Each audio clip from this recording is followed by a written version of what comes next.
Go.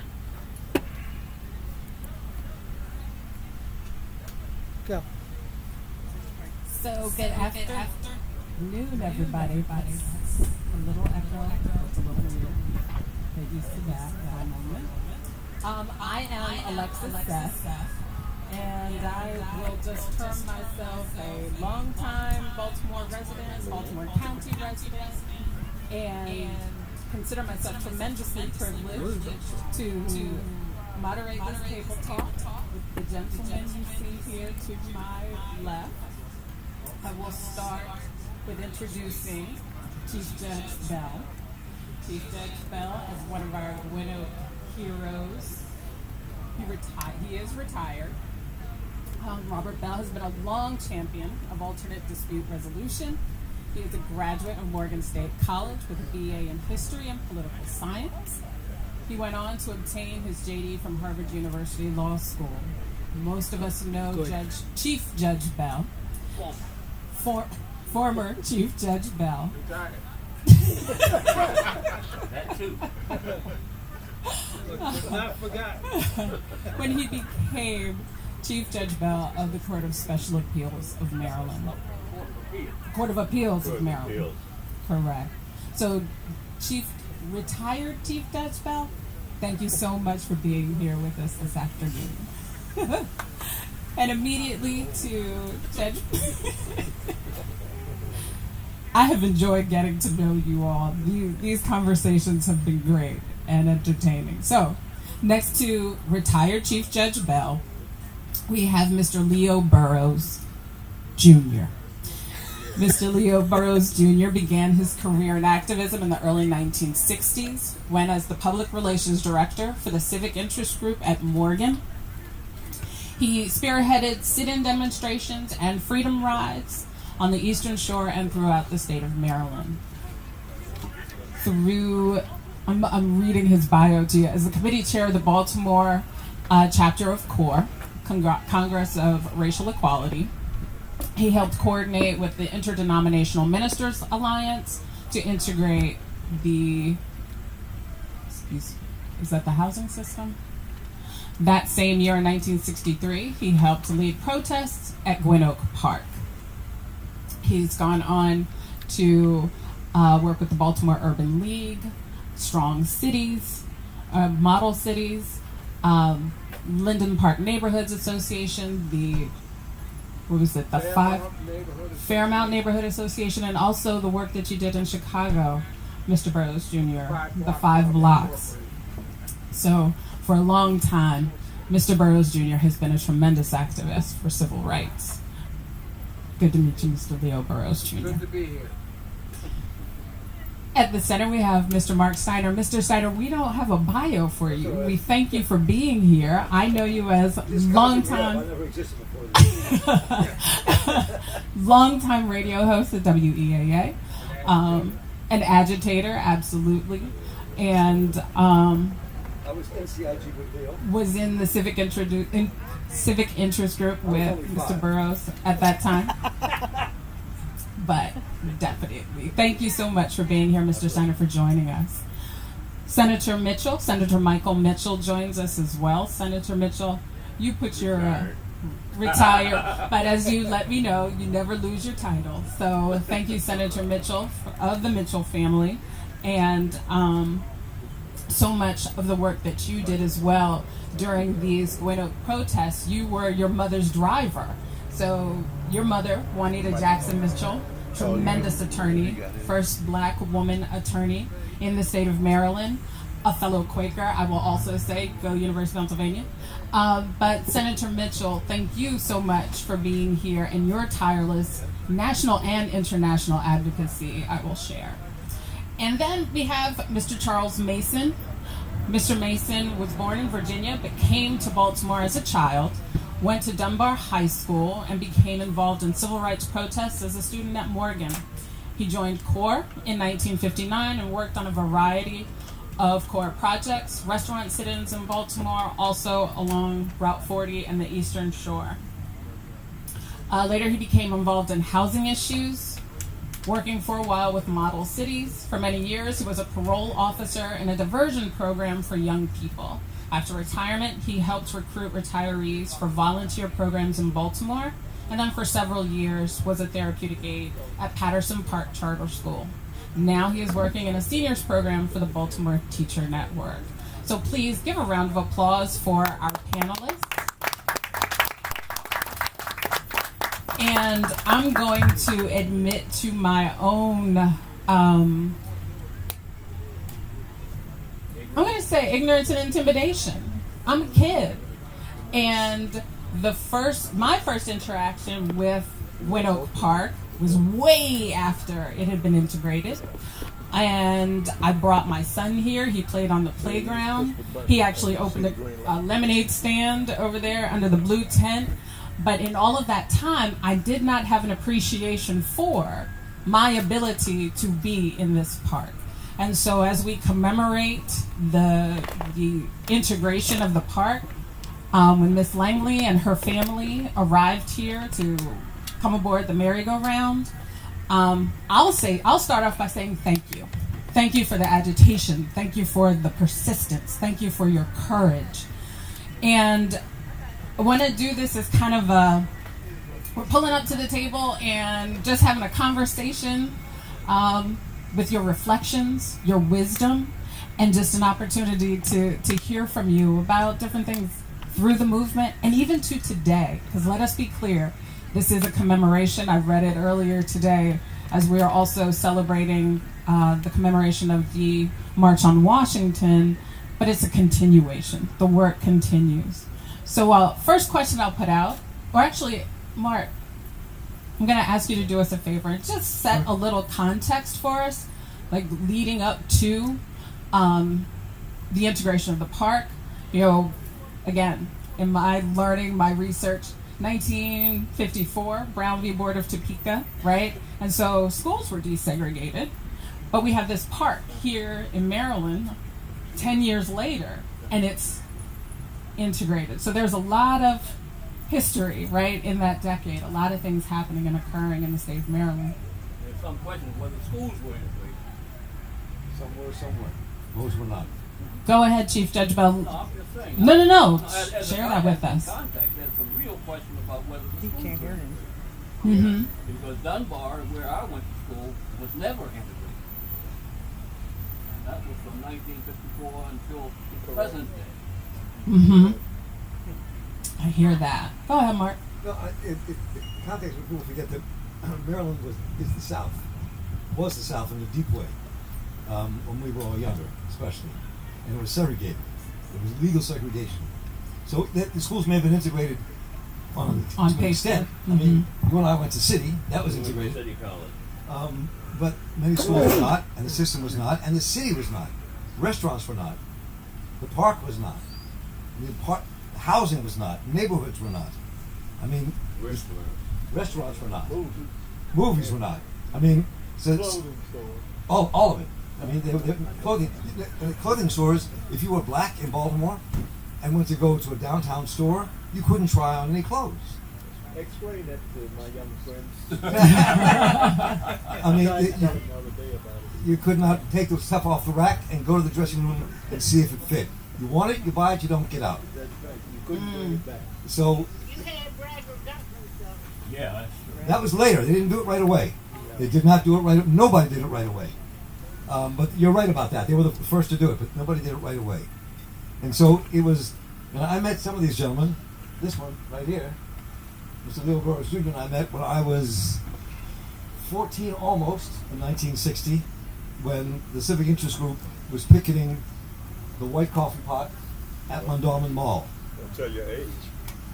I'm not telling my age. I'm 77, and so I was there with my mother, and I asked if I could join the picket line, and she said in her British accent, "All right, level off the picket captain," and so did, and they let me in, and that was Clarence Logan, Skip Logan, who was the head of CIG at the time, and so that was my launch into the civil rights movement, and I stayed in it, and was expelled from high school because of it, and was arrested numerous times in Cambridge, Maryland, here in Baltimore as a teenager. And so, and Leo was a presence. Was a major presence. Yeah. He was one of the leaders of CIG when I was in it. And Mark, I thank you for that. How you got launched, how you started, and that's one of the questions that I have for the table. Is what was that moment? I mean, Mr. Mason, you and I have talked, and you said I had no choice, right? So, talk about that first action for you. What was that like? Like leading up to it, doing it, and then after. Okay, leading up to it.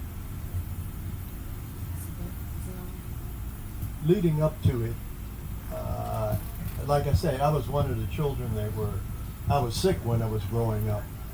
So I couldn't run, play, other things. So I guess I had to find some kind of trouble to get into. I lived in the shadows of Johns Hopkins Hospital. And I found out that I was allowed to walk around to branch 5 of the Enoch Pratt Library, which was on Broadway and Millman Street. This was back in the 40s. Anyway, I read everything I could find. I've always been interested in reading. And by the time I guess I was 10 or 11 years old, I had started so many coups and conquered so many countries, and I was running with revolutionaries. And one thing that stuck in my mind was my parents were from Virginia, and the horror stories that they used to tell I wasn't supposed to hear. But if there are any African Americans old enough, they know the saying, smelling old folks' breath. And I knew that if I sat under the stairwell, I could hear all of these juicy conversations. I heard conversations about lynchings. I heard conversations about, untold horror stories. And all of these things stuck in my mind. But as I would go back and forth to Enoch Pratt Library on Broadway and Millman, I began to think and I began to read to how revolutions were started. And the thing that stuck in my mind was the soldiers were coming home. And I said, oh, it's going to be some kicking you-know-what now. When the soldiers came home from World War II. But that didn't happen. They came home from World War II and were heroes overseas and came back here and had to face the same old stuff all over again. It just didn't make sense to me. And I read on every revolution that I could find a book in that library for. Also, another thing was listening to the tales of my parents from Virginia. My mother was born in the Buzzard's Nest where Nat Turner was born, and they were supposed to have been related.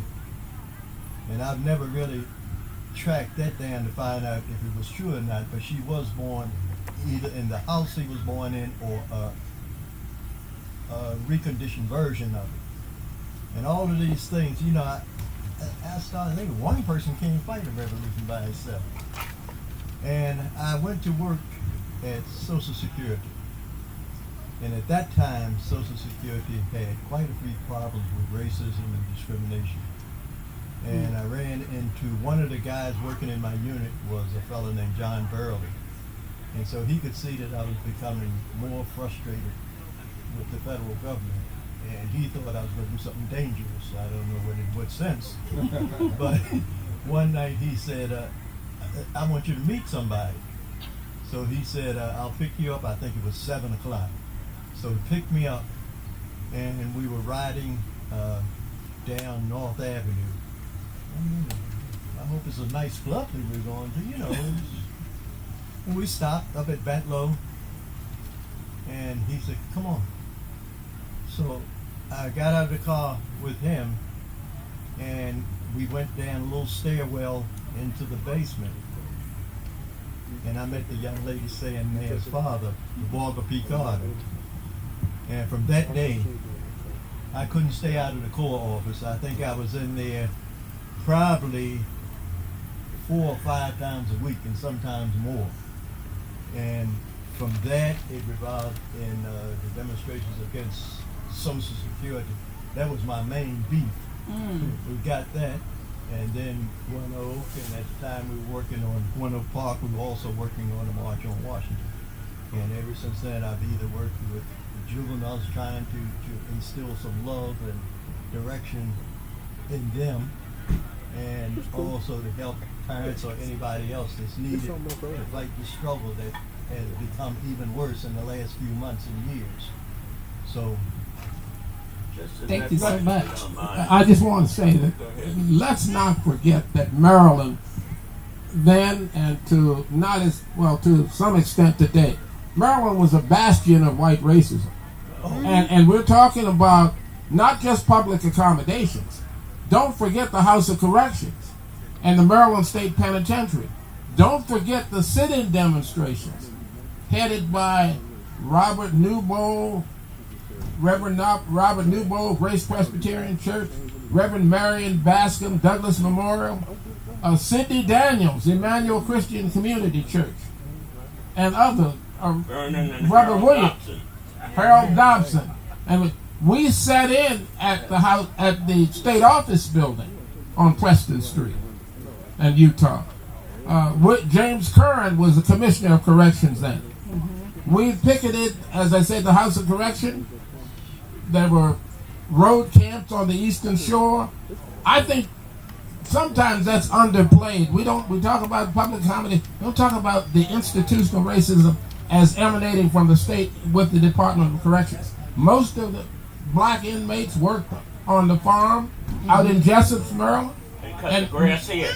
Yeah, and inside the warden's office were white folks. So I'm saying institutional correction. I'm going to keep my brevity on each point so that everybody can get a chance to say what they'd like to say. But I understand. I would that. like to Thank you, interject Mr. at this Brown. point. I just would like her to come forward so we can recognize State Senator Jill Carter, the daughter of Walter Carter, Walter who P. was a Carter. civil rights hero. You don't hear his name, and that's why we're here to speak, that we must remember those who gave the very fiber of their body and their lives in this fight for freedom in this racist state. You know, I'm going to go back a little beyond Leo. The Civil War was the first time President Lincoln had to suspend the writ of habeas corpus because Baltimore residents and Maryland residents wanted to stay with the Confederacy. And Baltimore residents were killing Union troops coming through Baltimore City to get on the train to go to Washington, D.C. You've got to go.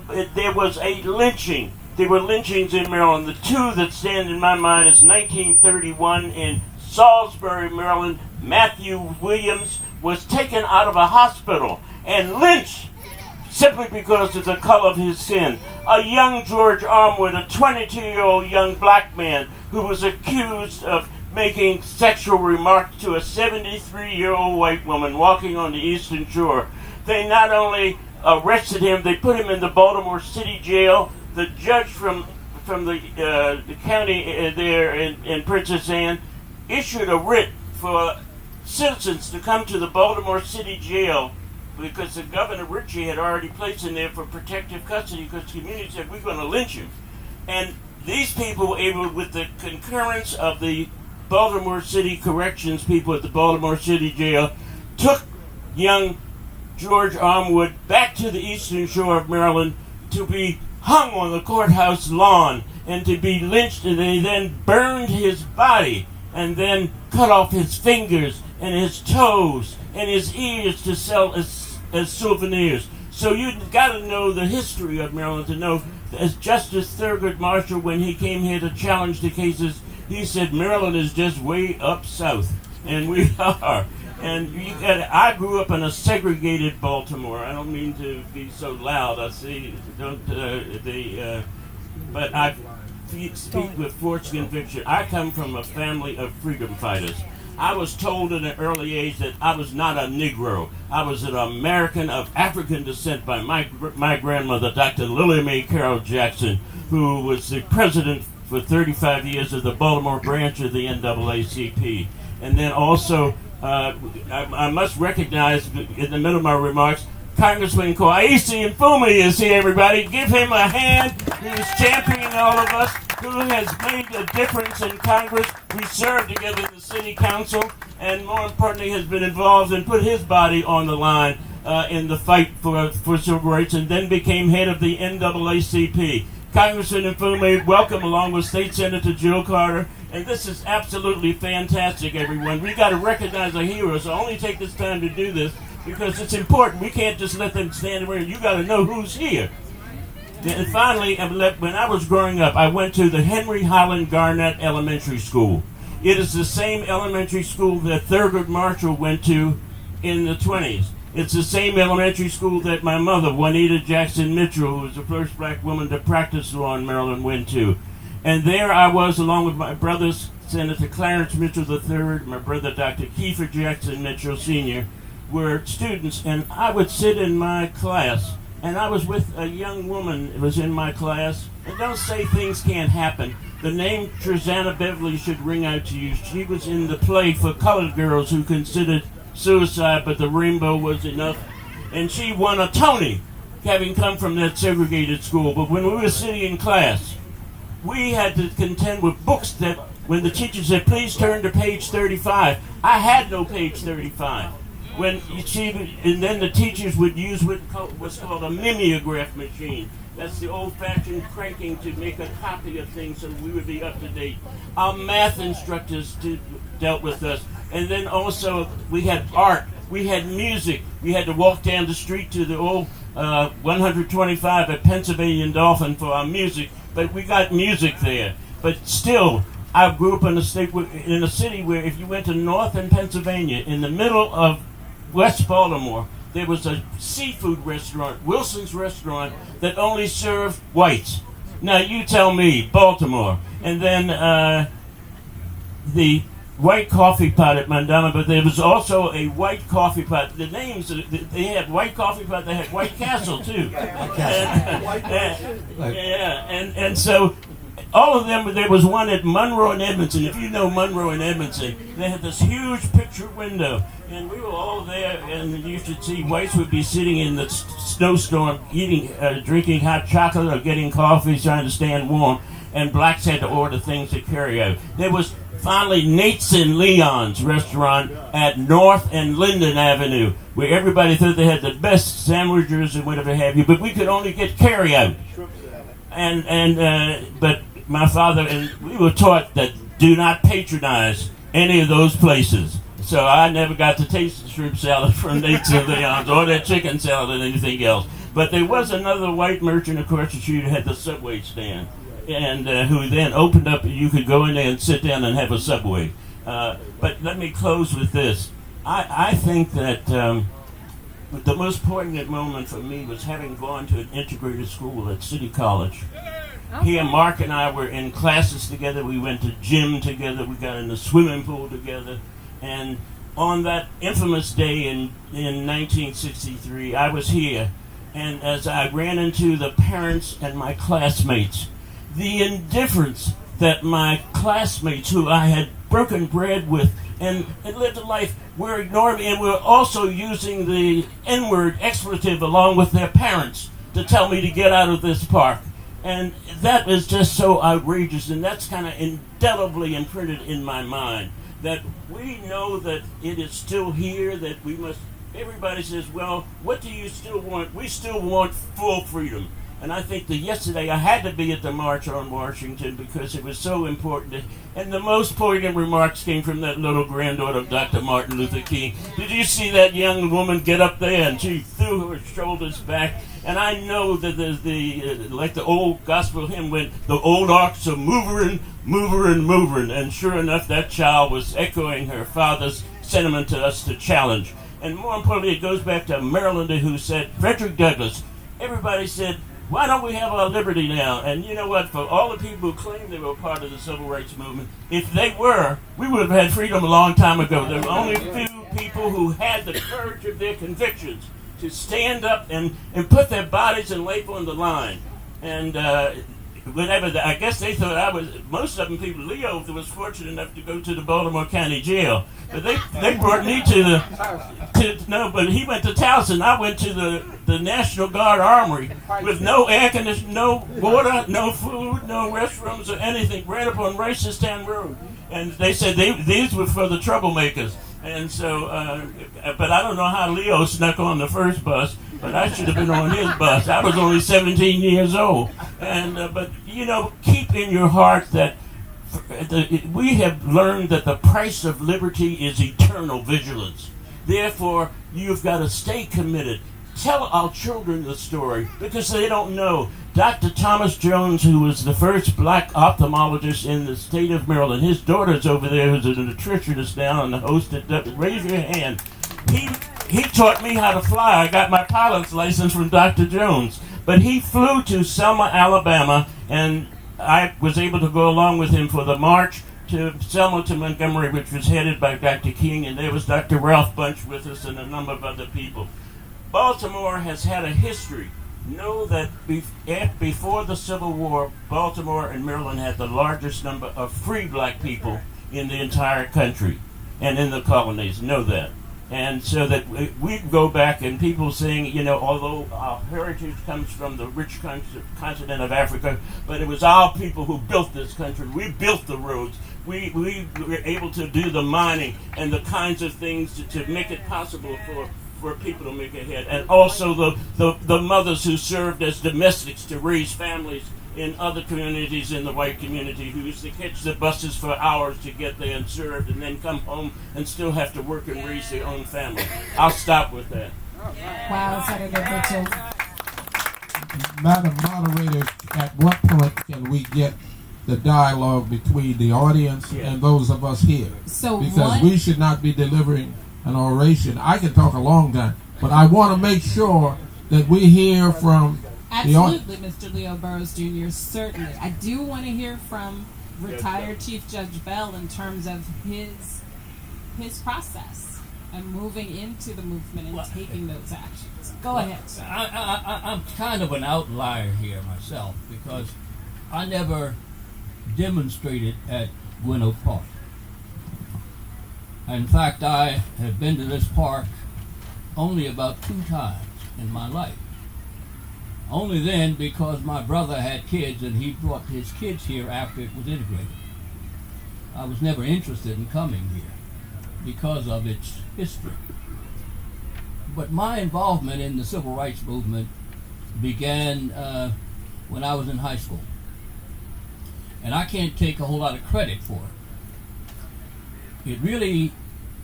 The credit really goes to Morgan State College students, the CIG, who were engaged in sit-in demonstrations in Maryland and Baltimore 10 years or so before Greensboro. So when people talk about the beginning of the civil rights movement, I always attribute it to Maryland, to Morgan State College, to the student government there, to the civic interest group at Morgan. They recruited high school students in 1960 to participate in a demonstration in downtown Baltimore, something that had been planned for, I guess, over a year. Because once they finished one, at least that's what Doug Sands always told me, once they finished one demonstration, they started planning for the next one the next year. But they recruited Dunbar high school students to go downtown and picket and sit in at various places. We started, our first group started on Baltimore and Calvert Street, right around where the block is. And we picketed there, and then for about an hour or so, and then after about an hour or so, we went up to a group of us, 12 of us, went up to Charles and Fayette. And there we found Hooper's Restaurant. And we went into Hooper's Restaurant and we were arrested. We were arrested and charged with trespass.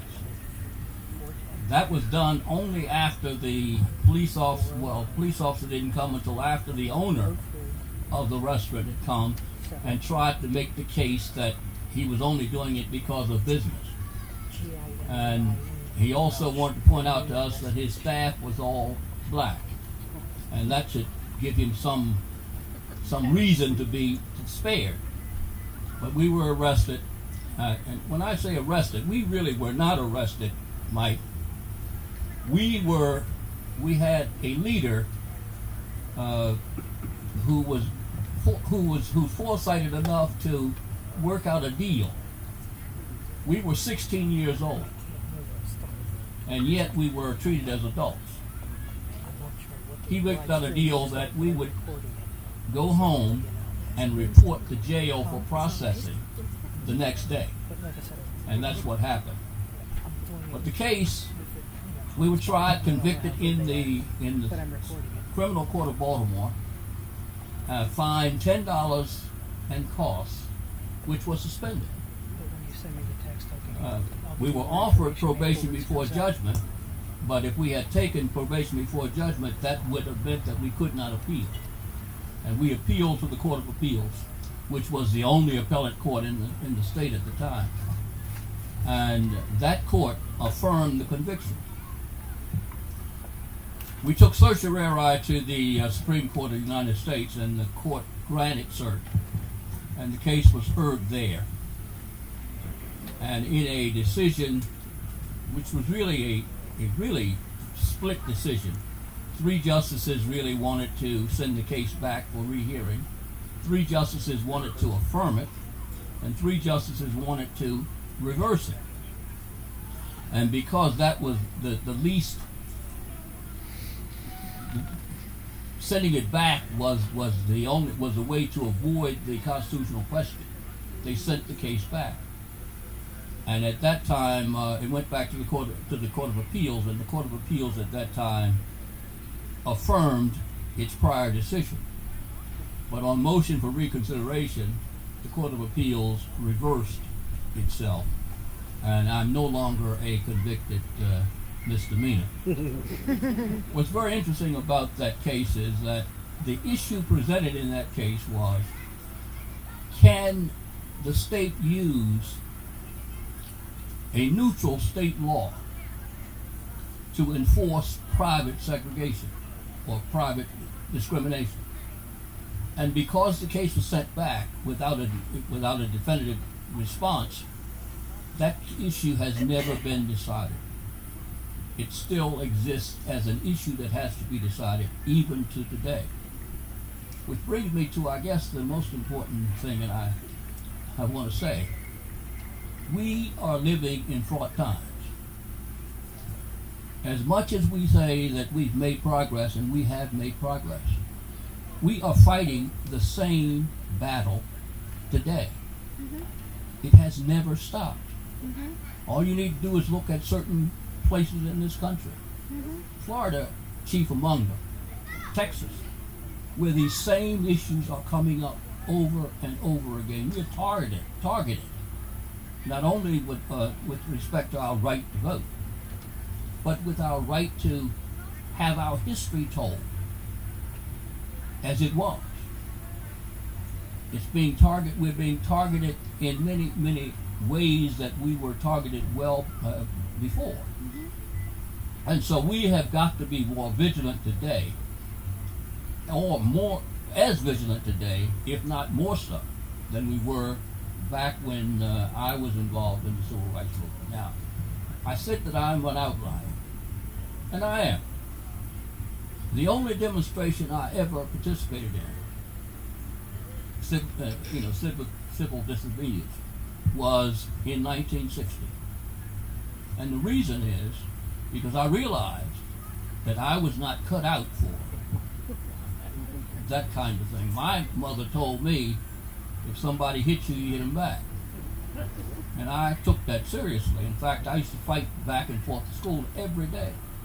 And so I decided that I'd better do something else other than engage on a frequent basis in civil disobedience. But I do applaud those who do so, because it is an effective tool. And it's one that we're going to have to brush off and put back into use. Because let me tell you, we are about to go through, if we're not going through it right now, the exact same things that we've been through before.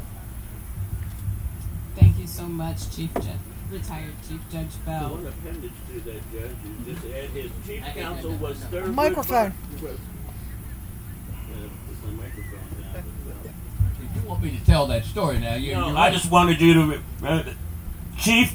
Justice Thurgood Marshall was your lawyer, and on the brief was my late mother, Juanita Jackson Mitchell. More than that, your late mother was one of the trial lawyers.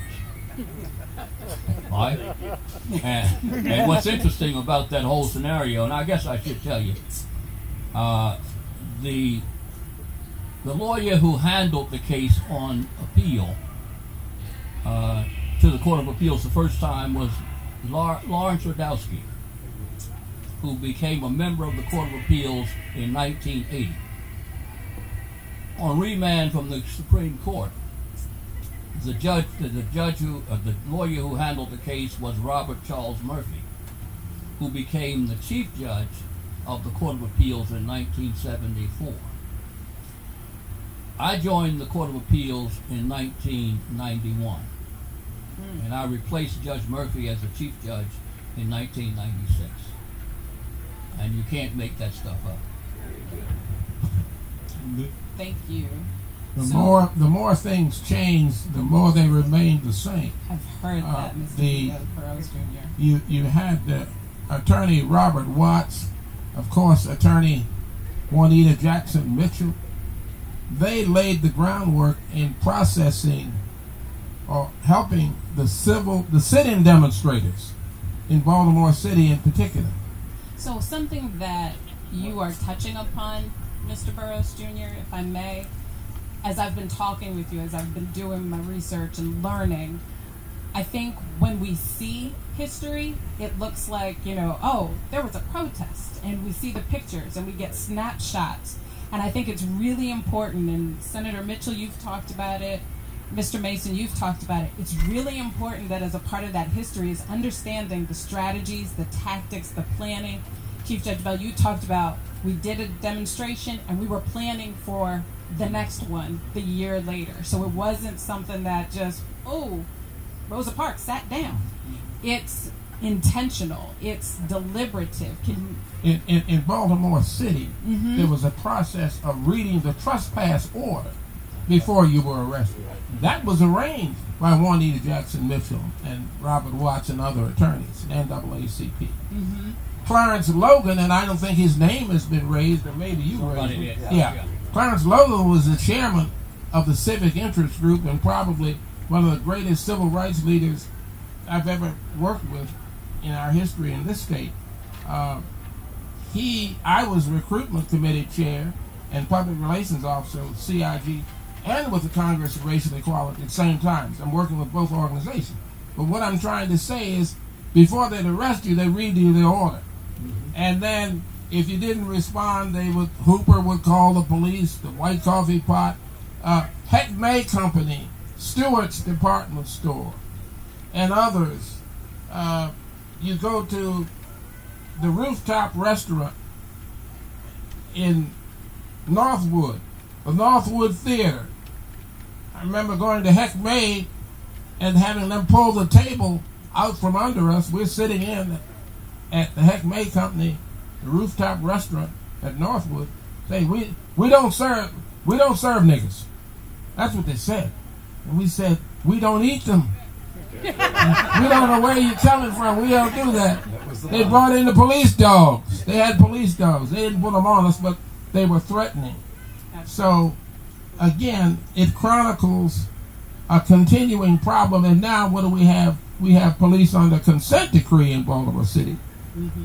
Why? Because of institutional policies and patterns of institutional racism that still abound, and they're still under a consent decree in Baltimore City. Absolutely. May I just make a mention of one lawyer that never gets any credit, who was very heavily involved in civil rights in Baltimore City. Tucker Deary.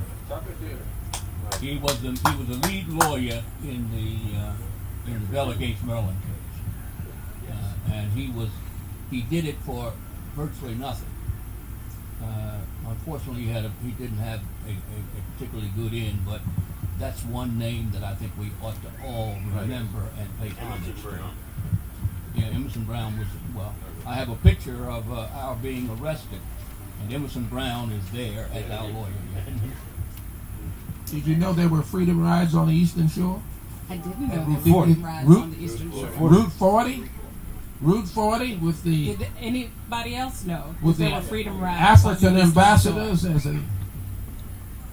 involved in precipitating that kind of ride, and Route 50 on the Eastern Shore as well. But you Did ought know to that? tell them, Leo, what we did, this was an incredible time. We were creative.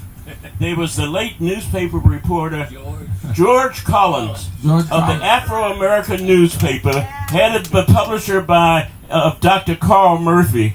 And the Murphy family and the Afro-American were stalwarts in the fight for freedom in the state and nation. But George Collins got dressed up as a African ambassador along with Jimmy Williams from the Afro-American, and got the local undertaker, Leroy Diet, to loan his limousine to drive him to Hooper's restaurant.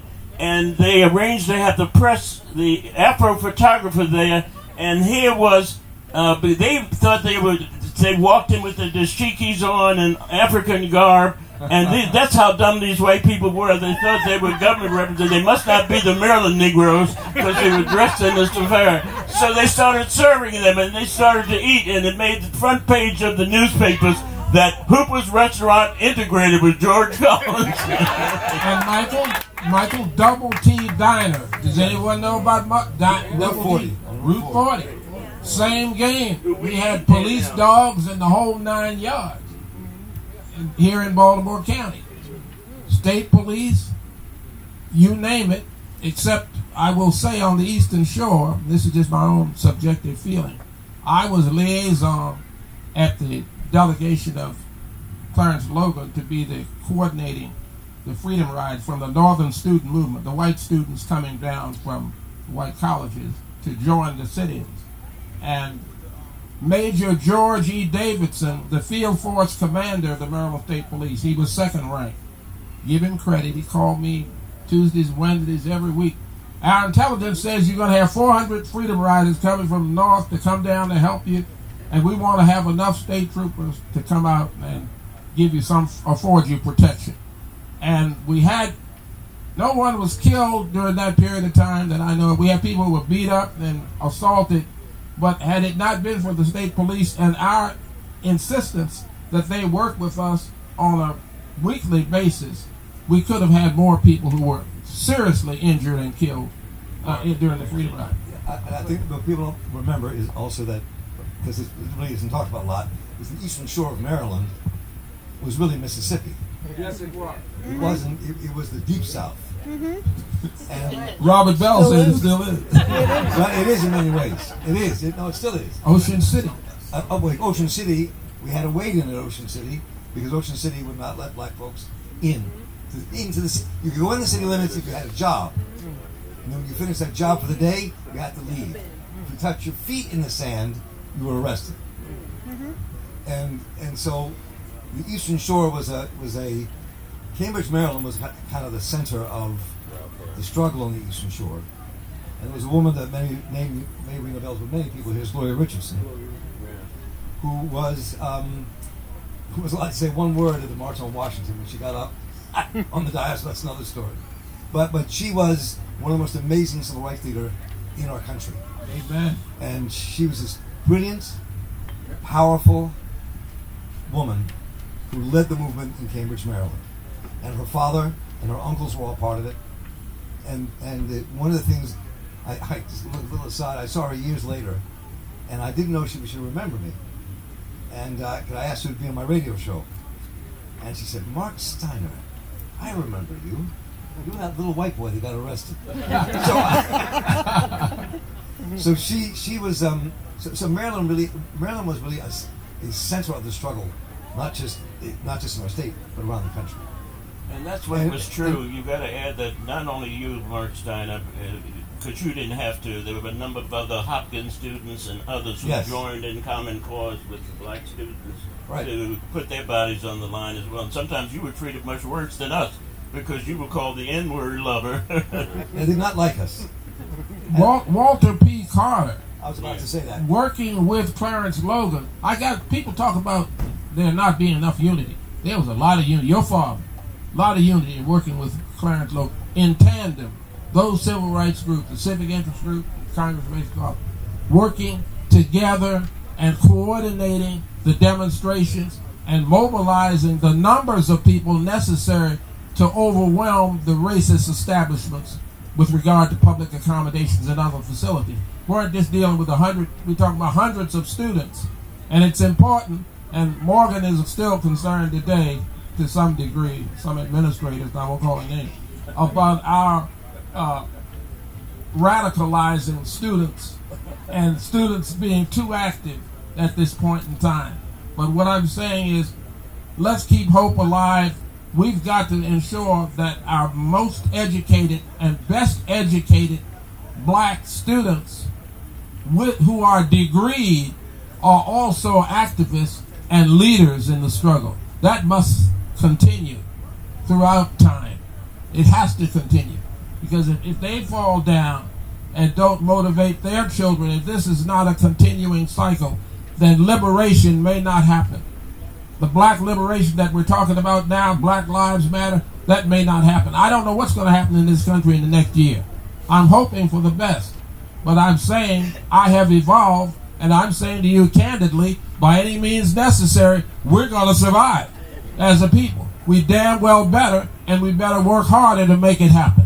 Well, we better also start remembering the words to that old civil rights anthem when we marched in Louisiana and Alabama. We'd be singing, "Ain't gonna let nobody turn me around. Ain't gonna let nobody, they ain't gonna let Jim Crow turn me around." And we were singing, "Ain't gonna let Gwynno Park turn me around." That's right. That's right. You know, we've got to keep that spirit. And just the example of Judge Bell. You know, people are so afraid to be involved. And here he put his body and his life on the line as a 15-year-old.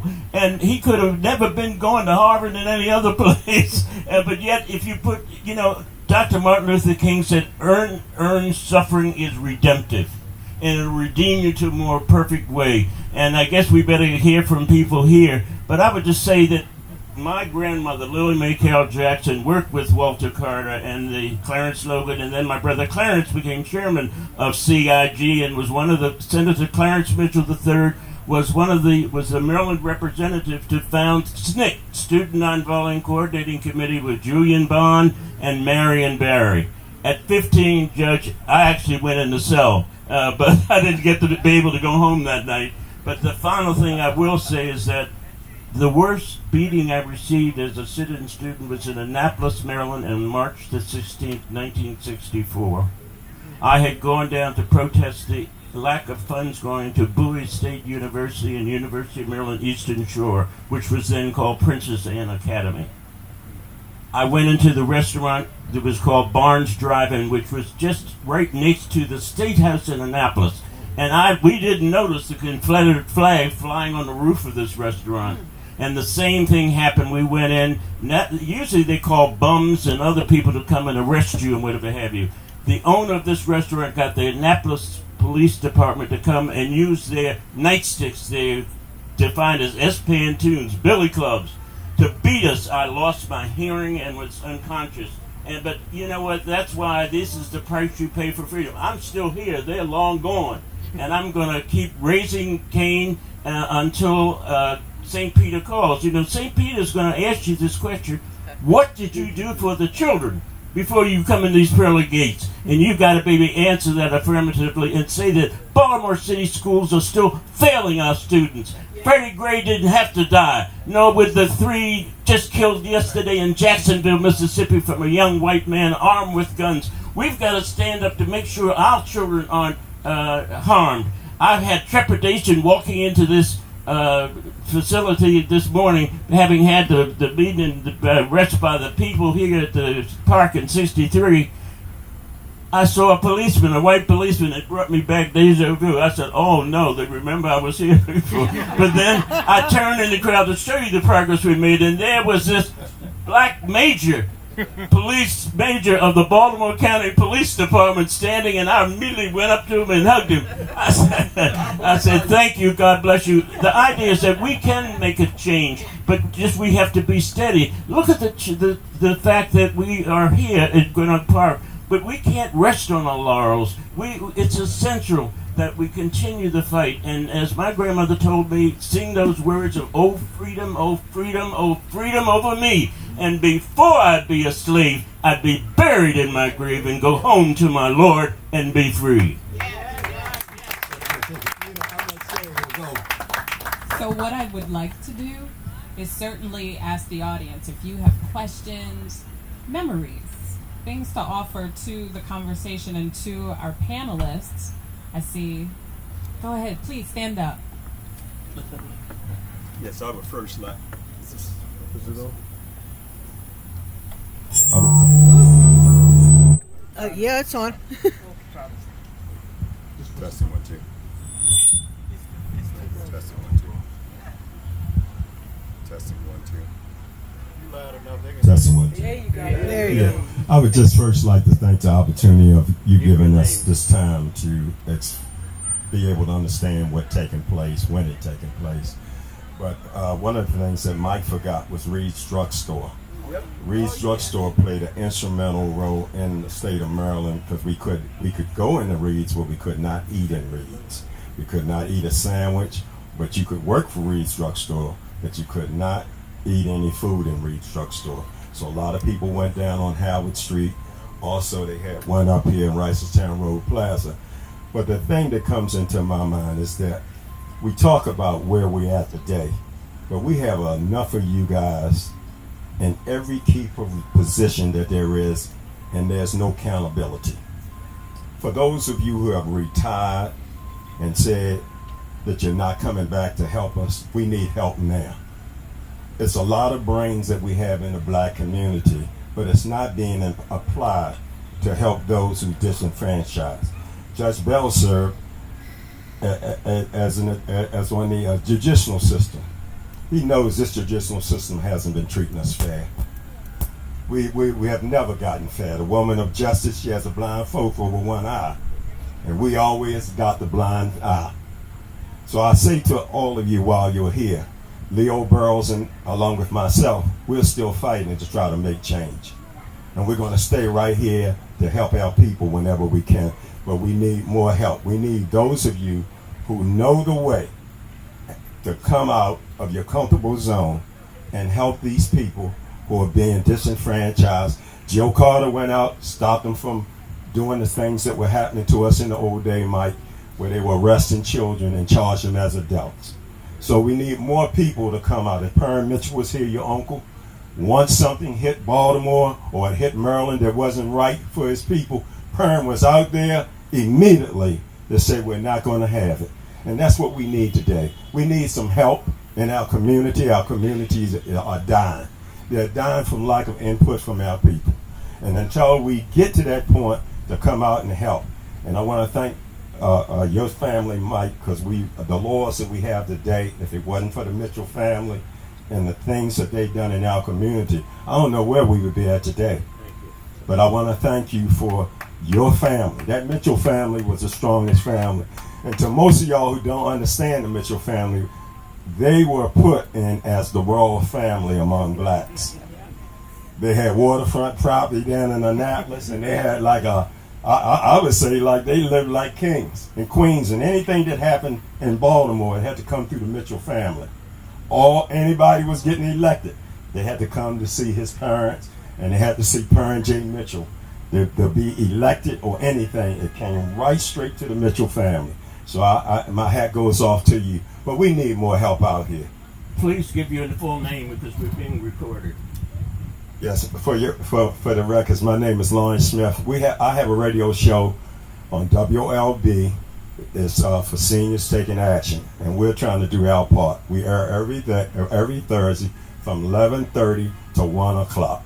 And what we are doing, trying to get the message out to seniors, because seniors, they vote, but they don't get any support. They throw them in a nursing home, nobody goes there and visits them, and they're getting federal money, and they're allowed to lie on their own feces. And most of us ride by a beautiful facade, and we won't stop in to see how our loved ones are being treated. That is nowhere for our older people to be treated after they have labored long in our community. And I'm asking that some of these elected officials get up off the comfortable zone, visit these nursing homes. And this ain't the first time I said it, because I brought it to Westmore. And I want to say this, we done had 2 Rhodes Scholars in this city, in this state. We got Westmore, who right now, and we had Kurt Smoke. They know what's going on. We need some people to take action.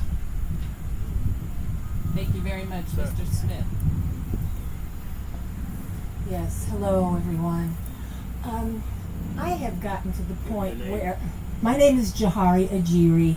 My father was Dr. Thomas Jones, ophthalmologist.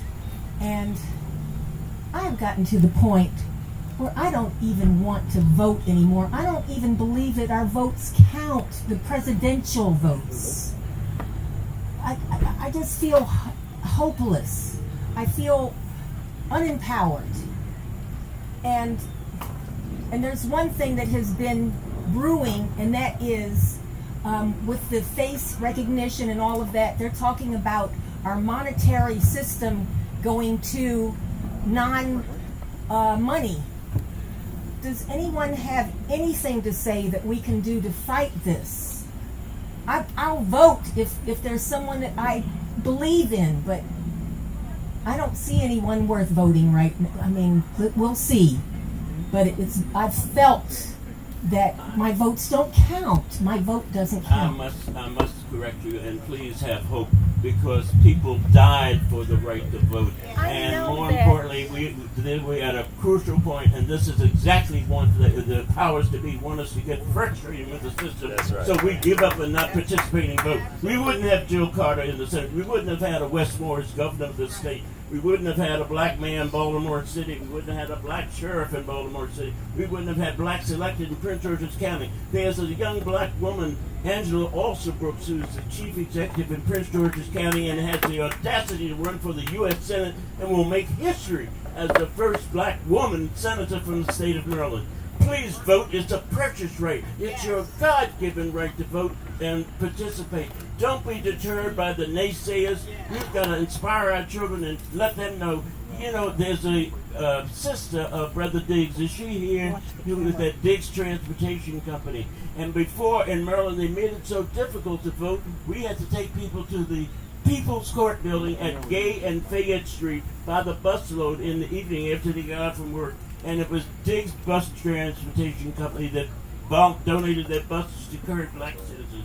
And in one summer, we registered over 5,000 black citizens, and that's why you got their black senators elected. And we even had the first mobile registered vote at the Lafayette Market at Pennsylvania and Lawrence Street, where in one day, 3,000 black citizens were registered to vote.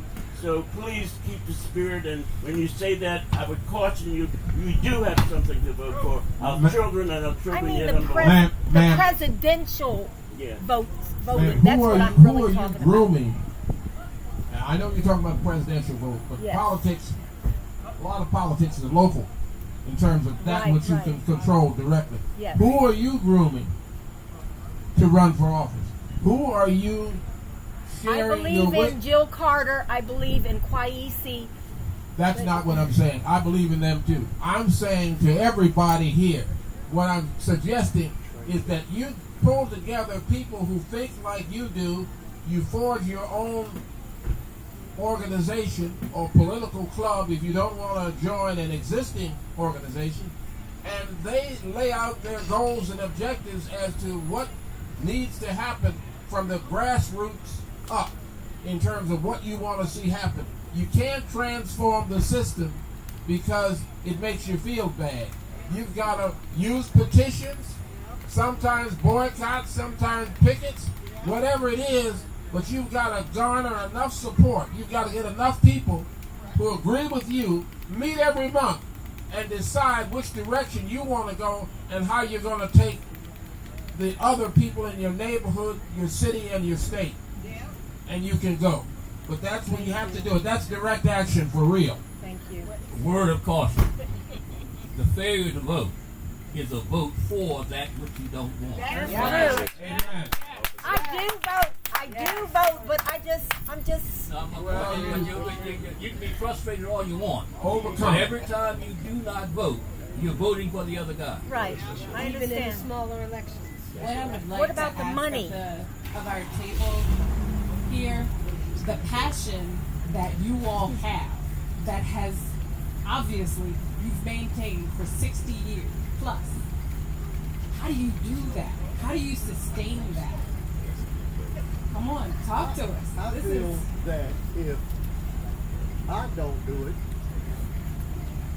what makes somebody else want to step up and do it?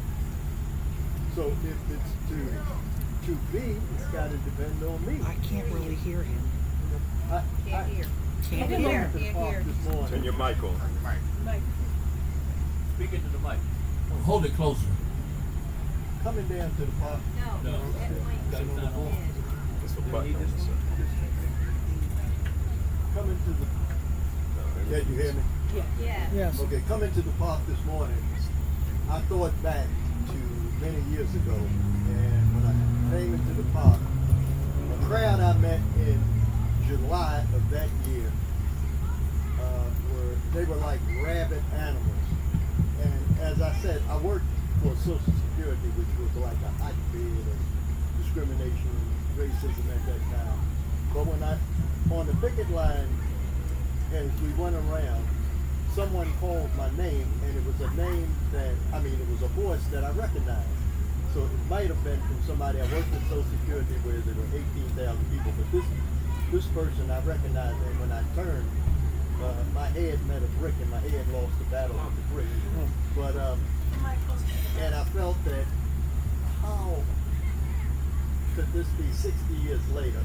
When I listen to the politicians with their buzzwords and their little code words and their slang, and you got an ex-president out there advocating in his codes for violence, and can this be 60 years? At my age, I don't have 60 more years to get out of it and get on the picket line. So what do we do if we don't immediately mobilize, educate, and move forward? I feel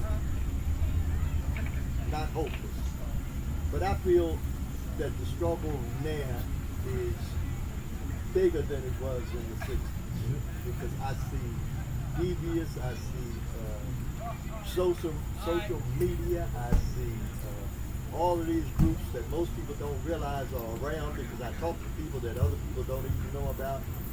Those people are all, and I'm serious, they practice every week. And what's going to happen to us if we don't be prepared for this? And this is going on right now, right in the state of Maryland, which is back to being the down south. So if we don't immediately get together and I guess redo our strategies and find a way that we can move forward in unity, I see no hope for us. I'm sorry. Well, just remember Moses. I've already been praying that I think I can make it to 100. I'm only 78. Yeah, for the longest I thought I was older than Judge Bell, but now he's a young 80 in here. I thought you said you were 77. 77. He's 78. I'll be 78 in November. You're a youngster as far as I'm concerned. Do you have? But put your body on the line. All I'm saying to you, it doesn't matter your age, and that's why I'm here. I was in South Africa for 4 to 5 years. Larry Gibson said we have a chance to elect a black governor in Maryland, and so I came back from Johannesburg and joined in the election of Westmore as our first black governor. You got to remember, we come from a state where we had militants from the eastern shore of Maryland, where all the lynchings happened, and then to Malchus. The next governor would have been Spiro Agnew although he helped to resolve this, but he was an opportunist, and he started out as a Rockefeller Republican. But we got to know that when going back to the voting question, you must vote for Joe Biden for president. He has made tremendous strides in terms of the money coming to our communities. Don't let there not be a vote. Judge Bell so aptly put it. I've got to remember your words, Judge Bell, to tell people, because so much is happening. People are getting reticent about voting and whether their vote even counts. Kwesi Mfume was here. He won by 40 votes his first election to the city council. Perrin Mitchell became our first black congressman, winning a congressional seat by 37 votes. 37 votes. So every vote is precious and important. Before coming here to this demonstration in 63, I attended the funeral of Medgar Evers, and that was I walked with my father from the train station to his funeral, and saw the whites still there, the Klansmen who were complicit in his murder, and he was fighting for voting rights. Don't forget Goodman, Schwerner, and Cheney. Two white students and a black student in Mississippi who gave their lives for the cause, for the fight on freedom. We must be vigilant. That's all. Even Frederick Douglass said, agitate, agitate, agitate. Those were his last words. And Charles, you're going to make it at least another 25. Are your children involved in the struggle? Raise your hand. Are your children or your grandchildren involved in the fight for liberation? It's got to start at home. It's got to start in a Sunday school. If you're in a fraternity or a sorority, it's got to start there with your fraternity and sorority. Are your neighbor's children involved in a block club or neighborhood association that speaks to unity and collective working together? If it doesn't start at home, this is the challenge.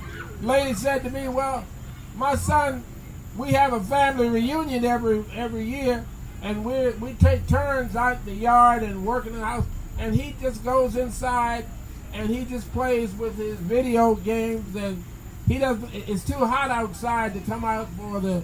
I said, you feed that child, you clothe that child. I mean, what? Who's in charge? Who's the parent? Is your cell phone, is the tablet the parent, or are you the parent? And have you decided on how you're going to control the dynamics of your home, your household? Are you in charge, or is someone else in charge? You talk about the Federal Communication Commission and they're not doing what they should do. Well, that might be so. But is your neighborhood organization, is your family doing what it should be doing in holding your children accountable? Can your child cuss the teacher out and come home and cuss you out, and you saying, well, he's having trauma. He's having a trauma attack. I'm going to have to pay for the bail bond. He's going to be in traction. We don't have to have it. We've got to maintain that which is traditional, that which is positive in controlling our own dynamics. And talk to our children. These children are suffering. You know what the COVID did to them, and you look at the psychiatric statistics. Our children are at risk. We must engage them in conversation. And talking about technically how to do it, I met a young man, Mr. Booker, raise your hand, who is involved in IT, and I just drafted him to be involved in fighting with us as well. And I thank our host, Ms. Seth. And you got to know that the CIG and all of us citizens, we had women in leadership positions way back in the 60s. So we didn't shun women's involvement. We knew that women were the backbone of our movement. And you look at, Elaine Morton Jones and her sister, Rosalie Cornish. And Rosalie Cornish. They were vice presidents of the CIG. So women were involved in our movement. But you asked the question. What? You go ahead. Yeah, all right. How y'all doing? I'm honored to be here. This is truly a blessing. I appreciate you all. I was in Washington, D.C. yesterday for the March on Washington. Like 250,000 people. They had about 20 speakers. All of them had a chance to speak. So we know what's going on in this country, and we know what needs to be done. I had the blessing to go to Louisiana doing Gina's 6 million black boys on trial down there. So it's about struggle. I started a program, me and 2 sisters, over at Harford Heights Elementary School called Stop Our Mothers from Crime. I had Judge Wanda Hurd come in.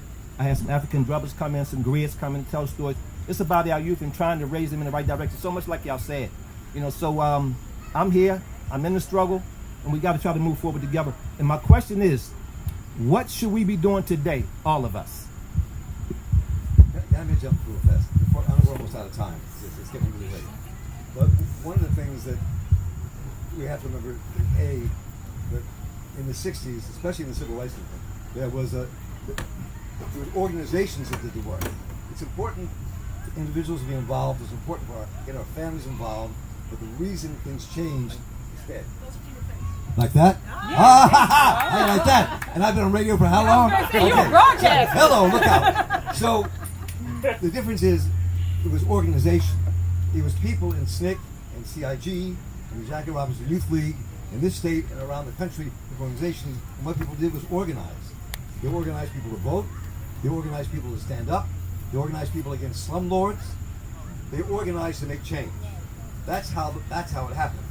They organized to put people in Congress, put people in city council, put people in state legislature to make things happen. To pass a bill in 1964, there was a public accommodations bill in this state after all the demonstrations in 63, 62, 61, and 60.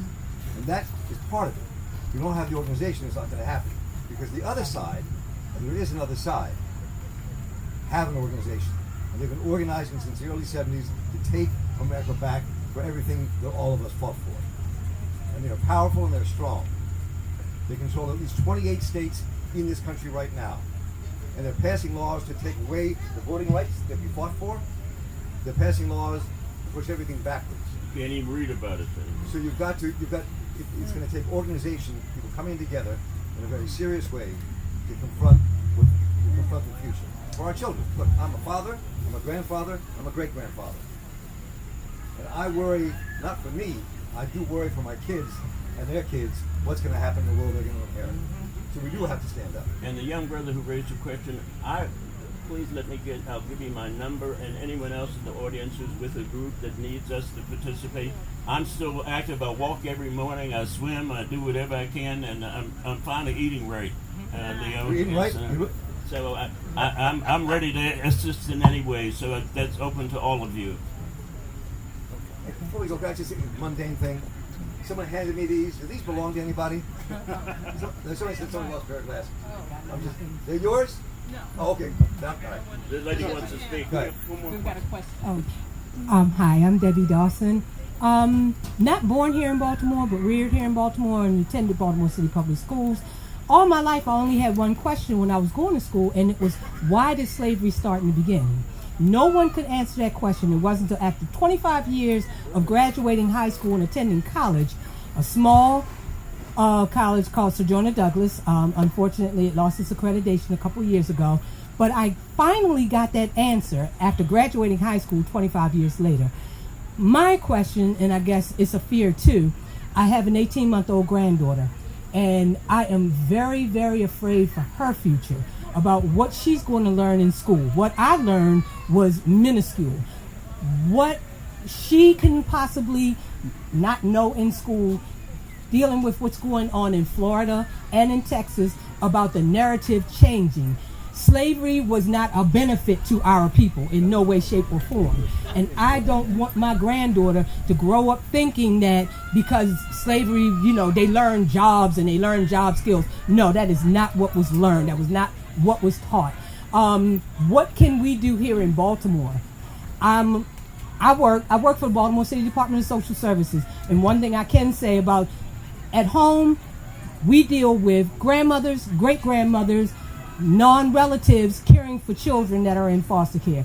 That is not my question. My question is, what can I personally do, first, to join your movement because I want to be part of it, and secondly, to stop this horrible narrative that slavery was a benefit. It was not.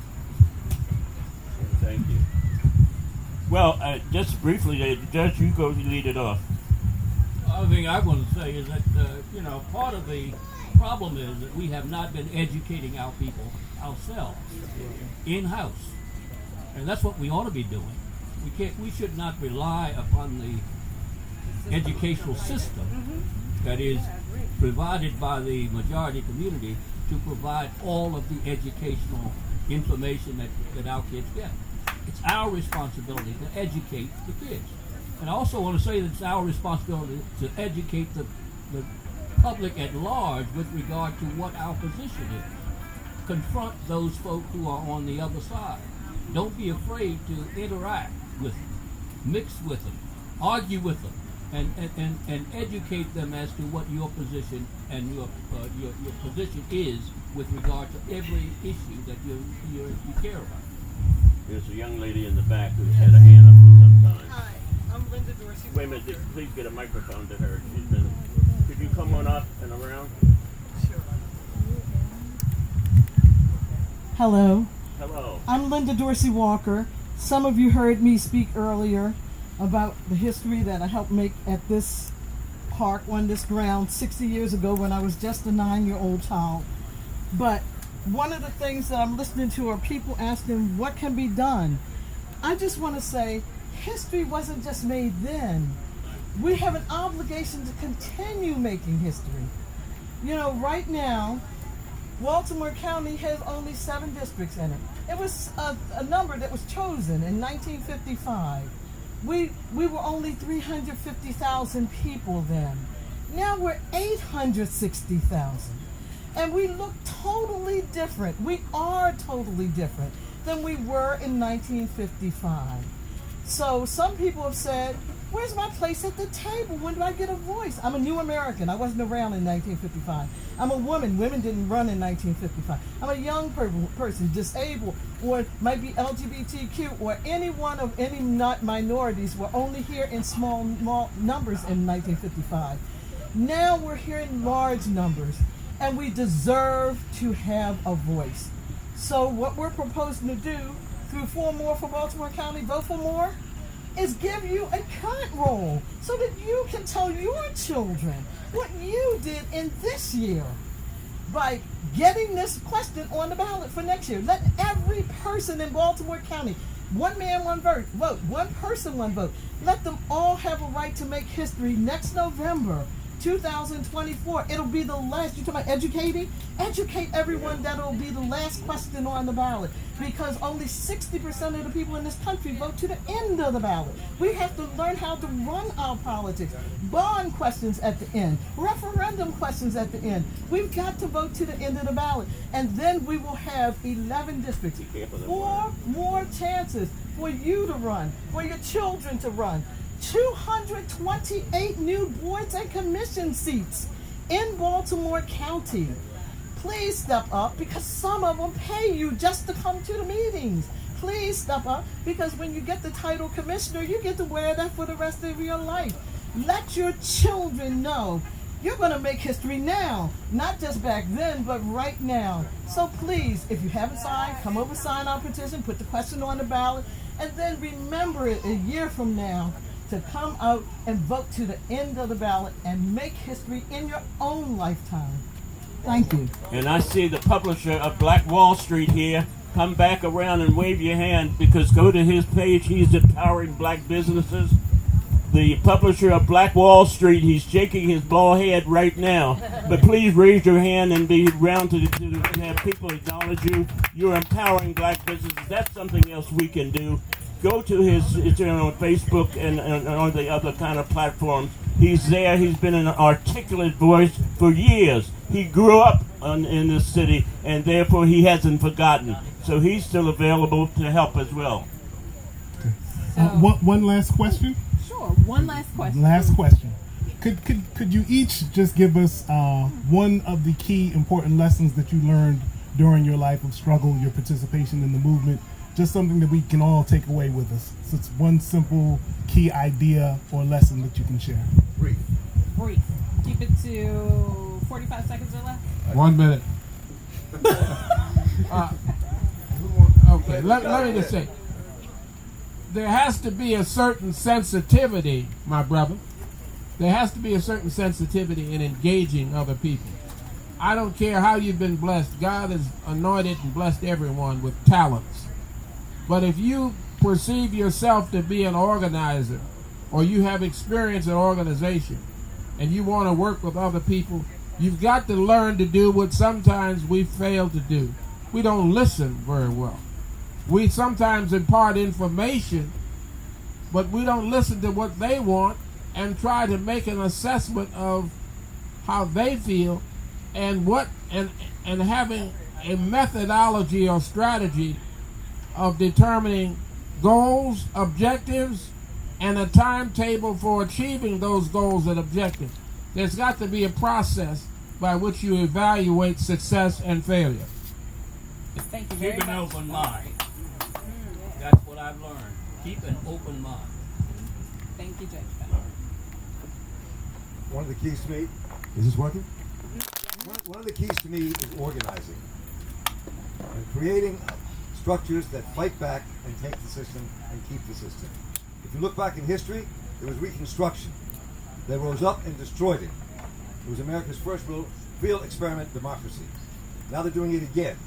We fought from the 1930s to the 1970s to end segregation, to create equality, to build a new America, and they're doing everything they can to take it back inch by inch, mile by mile, and they're doing it. And we have to stop them. So it takes organization, people coming together across all kinds of lines to stop them and to build a new America. I was taught growing up that with God all things are possible. And I'll close with a hymn which is 45 seconds of Charles Tinley, who was a hymnist on the eastern shore of Maryland. And he penned these words to beams of heaven: harder yet may be the fight, often wrong may yield to might, wickedness a while may reign, Satan's cause may seem to gain, but there's a God above who rules with hand of power and heart of love, and if I'm right, he'll fight our battle and we shall be free someday. I think it's what he said.